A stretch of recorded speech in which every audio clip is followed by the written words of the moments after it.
What caused the Latin American debt crisis of the 1980s? Imagine a region full of potential, but suddenly caught in a financial storm that shook its economies to the core. That's what happened during the Latin American debt crisis of the 1980s. It all started with Latin American countries borrowing huge amounts of money during the 1970s. They borrowed from international banks that had plenty of cash from exporting nations that benefited from the oil price shocks of the early 1970s. These banks offered large loans to help Latin American countries develop their economies and fund public projects. At first, it seemed manageable because interest rates were low and the global economy was growing. But things changed quickly as the world shifted.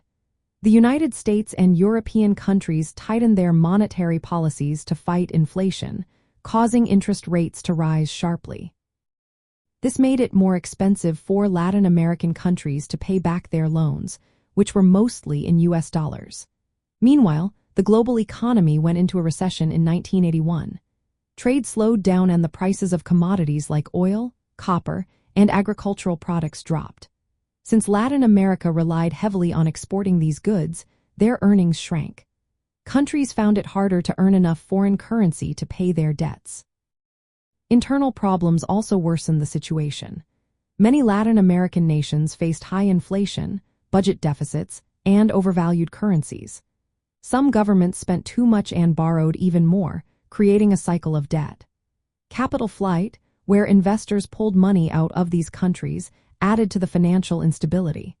The crisis hit its peak in August 1980 to when Mexico announced it could no longer meet its debt payments.